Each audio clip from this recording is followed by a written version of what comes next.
यह किसके लिए है? वे जो बहुत ज़्यादा इंटरनेट इस्तेमाल करते हैं, वे जो सोचते हैं कि वे एक साथ दो काम कर सकते हैं, वे जो फोकस करने के तरीके जानना चाहते हैं। यह किताब आपको क्यों पढ़नी चाहिए? आज हम इंटरनेट और सोशल मीडिया से घिरे हुए हैं। हम हर 15 मिनट में अपने फेसबुक में लॉग इन करके नोटिफिकेशन चेक करते हैं। हर 10 मिनट में अपना फ़ोन देखते हैं। ये सारे काम हमारा ध्यान समय समय पर भटकाते रहते हैं, जिससे हम उस काम को अपना पूरा ध्यान नहीं दे पाते जो हमारे लिए ज़रूरी है। यह किताब हमें बताती है कि किस तरह से हम इस समस्या से निकल सकते हैं। यह किताब हमें डीप वर्क में जाने के तरीके बताती है।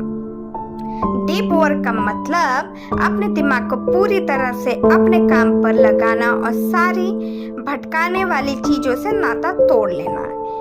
यह किताब हमें बताती है कि किस तरह से हम कम समय में ज्यादा काम पूरा कर सकते हैं।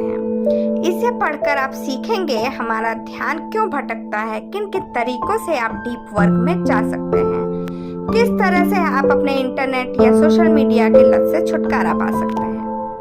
एक साथ बहुत सारे काम करना सुनने में अच्छा लगता है, लेकिन असल में यह एक झूठ है। बहुत से लोग अपना काम करते रहेंगे और साथ में फेसबुक इस्तेमाल करते रहते हैं। उन्हें लगता है कि इस तरह से वे दो काम एक साथ कर रहे हैं और अपना बहुत समय बचा रहे हैं। लेकिन यूनिवर्सिटी ऑफ मिनेसोटा की प्रोफेसर सोफी लेराय की स्टडी में कुछ और ही सामने आया। सोफी ने 2 ग्रुप बनाए। पहले ग्रुप में उन्होंने कहा कि वे कुछ पहेलियां सुलझाएं और बीच बीच में जाकर कुछ रिज्यूम देखें। उसके हिसाब से लोगों को नौकरी देने या देने का फैसला करें। दूसरे शब्दों में उन्होंने पहले ग्रुप को 2 काम एक साथ करने के लिए दिया, जबकि दूसरे ग्रुप में कहा कि वे सिर्फ पहेलियां सुलझाएं। इसमें सोफी ने देखा कि पहले ग्रुप के लोग जब एक काम को छोड़कर दूसरे पर जा रहे थे तो उनका दिमाग फिर भी पहले काम पर लगा रहता था, जिससे वे दूसरे काम पर ध्यान नहीं दे पा रहे थे। आसान शब्दों में एक साथ बहुत से काम करने में काम की क्वालिटी कम हो जाती है। आपका दिमाग एक साथ 2 काम पर फोकस नहीं कर पाता। अगर आप यह जबरदस्ती करने की कोशिश करेंगे तो आपका दिमाग उलझ जाएगा। इसके बाद बहुत से लोग काम करते वक्त अपने कंप्यूटर में सोशल मीडिया के टैब खुले रखते हैं। जब भी कोई नोटिफिकेशन आता है तो वो जाकर उसे देखते हैं। यह भी आपके काम की क्वालिटी पर असर डालता है। 2012 के स्टडी में मैकिंग से कंसल्टिंग फर्म ने देखा कि एक औसत कर्मचारी अपने काम का 60% हिस्सा ऑनलाइन बात करने में बिता देता है। वो सिर्फ 30% हिस्से में ईमेल का जवाब देता है। यानी कि लोग काम बहुत कम कर रहे हैं, लेकिन फिर भी उन्हें लगता है कि वे बहुत काम कर रहे हैं। ये छोटे छोटे काम एक साथ जुड़े जाते हैं जो अंत में जाकर बहुत ज़्यादा लगने लगते हैं, लेकिन इन्हें करने से कुछ भी हासिल नहीं होता। इसलिए हमेशा एक बार में सिर्फ एक काम को करने की कोशिश कीजिए। अपने काम में पूरा ध्यान लगाने के लिए आपको बहुत से तरीके अपना सकते हैं। सबसे पहले तरीके का नाम है साधु का तरीका, जिसमें आप खुद को हर ध्यान भटकाने वाली चीज से एक साधु की तरह अलग कर लेते हैं और सिर्फ अपने काम पर ध्यान देते हैं। दूसरा तरीका बाई मॉडल तरीका, जिसमें आप अपने जरूरी काम के लिए खुद को एक समय देते हैं और उस बीच सिर्फ उसी काम को करते हैं, बाकी का समय आप दूसरों कामों को देते हैं।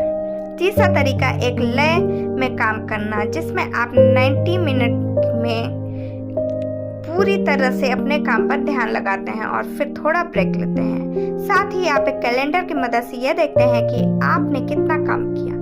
अंत में आता है जर्नलिस्टिक तरीका, जिसमें आप कोई भी खाली समय देखकर अपने काम पर चले जाते हैं और उसे करते रहते हैं। लेकिन इन सारे कामों में एक बात मिलती है, आप इस तरह से काम करने की आदत बनाते हैं। आप अपने मूड के हिसाब से काम नहीं करते, बल्कि हर दिन का एक रूटीन बनाते हैं, जिस वजह से आप हर दिन अपना मूड खुद से बनाकर काम करने के लिए जाते हैं। खुद को भटकाने से बचाने के लिए आप एक खाली जगह खोज सकते हैं या फिर अपने ऑफिस के बाहर एक डू नॉट डिस्टर्ब का बोर्ड लगा सकते हैं। आप खुद को भटकने से रोकने के लिए कोई भी तरीका अपना सकते हैं। इसके अलावा अपने फ़ोन को स्विच ऑफ कर दीजिए। साथ ही अपनी सेहत पर ध्यान दीजिए। यह देखिए आप जो कुछ भी कर रहे हैं उसे हर रोज़ करें। अपनी सेहत का ख्याल रखिए ताकि आप अपने काम को हर रोज़ अच्छे से कर पाएं। टेक्नोलॉजी के इस्तेमाल को कम कर दीजिए और अपने दिमाग को फोकस करना सिखाइए। आज के वक्त में हमारा ध्यान भटकाने के लिए बहुत सी चीजें हैं। साथ ही हमारा दिमाग किसी एक चीज पर ध्यान लगाने के लिए नहीं बना है। हमारा दिमाग इस तरह से डिजाइन किया गया है कि उसका ध्यान हर वक्त भटकता रहे। इसकी वजह यह है कि जंगलों में जब हम आदिवासियों की तरह रहते थे तो एक चीज पर ध्यान लगाए रखना हमारे लिए नुकसानदायक हो सकता था, क्योंकि इससे हम किसी जानवर के शिकार हो सकते थे। साथ ही हर वक्त ध्यान भटकाते रहने से हम नए मौके खोज पाते हैं, लेकिन हमारी यह खूबी जंगलों में रहने के लिए जरूरी थी, शहरों में रहने के लिए नहीं। अपने दिमाग को काम पर लगाने के लिए आपको सबसे पहले फोकस करना सीखना होगा। नहाते वक्त, कपड़े पहनते वक्त या टहलते वक्त यह सोचिए कि आप किस तरह से अपना दिन बिता रहे हैं या वो कौन सी चीजें हैं जो आपको खास समय खा रही है। इसके बाद जब आपको समस्या मिल जाए तो आप उसके अलग अलग समाधान खोजिए। जब आपको यह भी पता लग जाए कि आपको क्या काम करना है तो खुद से यह पूछिए कि किस तरह से आप उस काम को करके अपनी मंजिल तक पहुंच सकते हैं। इसके साथ ही सोशल मीडिया को लेकर अपनी आदतों पर भी ध्यान दीजिए। यह देखिए कि आप सोशल मीडिया का इस्तेमाल क्यों कर रहे हैं। अगर आप लोगों से जुड़े रहने के लिए यह सब कर रहे हैं या कुछ काम की वजह से उसे इस्तेमाल कर रहे हैं, तो क्या आप असल में वो काम कर रहे हैं? या फिर आप चाहे तो 1 महीने के लिए सोशल मीडिया बंद करके भी देख सकते हैं। इसके बाद आप खुद से सवाल पूछिए, सोशल मीडिया का इस्तेमाल ना करने से आपकी जिंदगी बेहतर बनी या नहीं? क्या किसी को आपके सोशल मीडिया इस्तेमाल ना करने से कुछ फर्क पड़ा?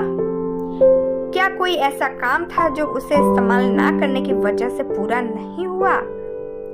इस सवालों के आपको जो भी जवाब मिले उसके हिसाब से यह फैसला कीजिए कि आपको सोशल मीडिया इस्तेमाल करना चाहिए या नहीं। अपने खाली समय को ठीक तरह से इस्तेमाल करने के लिए प्लानिंग कीजिए। जब हम दिन भर के काम से खाली होकर घर पर पहुंचते हैं तो हम इतने थके होते हैं कि हमारा कुछ भी काम करने का मन नहीं करता, लेकिन फिर भी हम टीवी देखने के लिए, इंटरनेट इस्तेमाल करने के लिए समय निकाल लेते हैं और वो सारे काम करने का हमारा मन करता है। ये सारे काम करने के बाद हम और भी थक जाते हैं और फिर हमें रात को अच्छे से नींद भी नहीं आती। इस तरह के हालात से खुद को बचाने के लिए आप प्लानिंग कीजिए कि किस तरह से आप अपने खाली समय का इस्तेमाल करेंगे। अपने जरूरी कामों को और दूसरे कामों को अलग अलग समय दे दीजिए। अगर आप 1 घंटे के लिए अपना जरूरी काम करते हैं तो 1 घंटे के लिए दूसरे काम कर सकते हैं। अब यह जरूरी नहीं कि आप हर रोज एक सख्त टाइम टेबल के हिसाब से चलिए। यहाँ पर हमारा मकसद यह तय करना कि आप किस तरह से अपने खाली समय का इस्तेमाल कर सकते हैं। इसके लिए आपको यह भी प्लान करना होगा कि आप अपने शाम को हर रोज क्या करेंगे या फिर छुट्टियों के दिनों में क्या काम करेंगे। खुद को एक काम पूरा करने के लिए एक समय दे दीजिए और उस समय के अंदर उस काम को पूरा करने की कोशिश कीजिए। इस बीच अपने फोन को बंद कर दीजिए और ईमेल चेक करना छोड़ दीजिए। इसके अलावा कुछ दूसरे कामों को करने के लिए भी समय निकालिए ताकि आप अपने दिमाग को फ्रेश कर सके। किताबें पढ़ने के लिए या अपने दोस्तों के साथ समय बिताने के लिए भी कुछ समय निकालिए। ये सारे काम करने की प्लानिंग भी एडवांस में कीजिए। सारांश, आज के वक्त में बहुत से लोगों का मानना है कि वे एक साथ 2 काम कर सकते हैं, लेकिन यह गलत है। आपका दिमाग एक बार में सिर्फ एक काम पर ध्यान लगा सकता है। इसलिए अपना जरूरी काम करते वक्त इंटरनेट या सोशल मीडिया का इस्तेमाल मत कीजिए। अपने दिन को प्लान कीजिए ताकि आप अपने खाली समय का इस्तेमाल अच्छे से कर पाएं। अगर आप दिन के अंत में पूरी तरह से थका हुआ महसूस करते हैं तो इंटरनेट को कम इस्तेमाल कीजिए। अपनी डायरी पर यह लिखिए कि आप दिन में कब कब इंटरनेट का इस्तेमाल कर सकते हैं। इसके बाद सिर्फ उस दिए गए समय में ही इंटरनेट का इस्तेमाल कीजिए। इस तरह से आप अपनी इस आदत पर काबू कर पाएंगे। बहुत बार ऐसा होता है कि हम खुद को एक समय देते हैं इंटरनेट इस्तेमाल करने के लिए, लेकिन हम अनजाने में कुछ ज़्यादा देर तक उसे इस्तेमाल करते हैं। लेकिन अगर आप दिन के एक दिए गए समय में ही इंटरनेट इस्तेमाल करेंगे तो आप पाएंगे कि आप पहले से बेहतर काम कर पा रहे हैं। आज के लिए बस इतना ही। Thank you, bye, take care.